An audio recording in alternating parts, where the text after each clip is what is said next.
Welcome in my coaching centre classes. जैसे हम class 10th के लाइट चैप्टर की डिटेल में हम स्टडी कर रहे हैं, आज हम करने जा रहे हैं image formation in case of the concave mirror. Last topic में हमने 4 केसेस पढ़े थे कनकेव मिरर में, जैसे इमेज फॉर्मेशन करती है अगर आपका ऑब्जेक्ट इन्फिनिटी पर है एंड व्हेन आपका ऑब्जेक्ट अगर बिटवीन बियॉन्ड सी और at C and between F and C. ये 4 केसेस हमारे डन थे। आज हम फर्दर उन्हीं केसेस को फिर से इलैबोरेट करने जा रहे हैं। आज का केस है कि when object is at focus. आज आपने ए बी को फोकस पर रखना है। This is your focus point, this is the pole and this is the centre of curvature. The object is of the height A B आपका object है।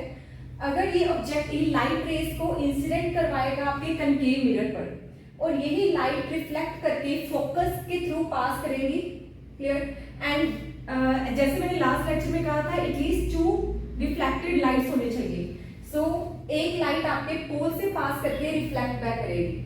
अब ये दोनों लाइट्स क्या है, दोनों rays, these are the parallel rays और ये कहीं ना कहीं जाके कन्वर्ज करेंगी, means at infinity the image formation take place. So come to its nature and size. The nature will be real and inverted. Real क्यों? Because ये same side पर बन रहा है and inverted is that because ये upside down बनेगा।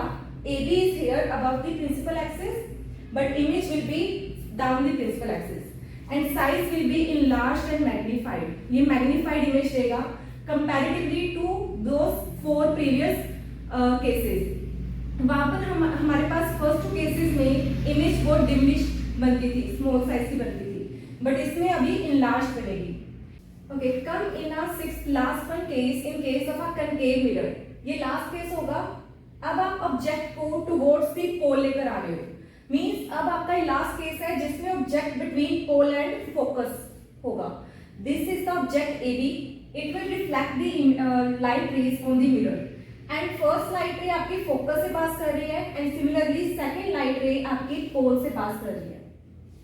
These rays are not parallel. ये parallel नहीं होगा because the rays are diverging. They will go on their path, इनका increase होता जाएगा. So image is formed. So that is why आपने इन rays को क्या कर दिया, back extend. Means behind the mirror आप rays को लेकर जा रहे हो. So A dash B dash is the image. A dash B dash is the height of the image and it gives us a magnified and enlarged view of the image comparatively to the object. So image formed behind the mirror, this is the location of the image. Next size is the larger than size of object and nature is virtual and erect because it is formed on the back side of the mirror. अगर इसी side पर form होता then it will be real, but अब ये back side पर form हो रहा है, that is a virtual and erect means it is not a upside down, it will be straight. तो this sign convention of the concave mirror, जैसे हम maths में इंटीजर्स पढ़ते थे, जैसे 0 के राइट हैंड साइड पर अगर देखते हैं तो पॉजिटिव, अगर 0 के लेफ्ट हैंड साइड से देख रहे हैं तो नेगेटिव। अगर आपका ऑब्जेक्ट लेफ्ट हैंड साइड पर है then u will be negative and v will be negative. v is the symbol of the image.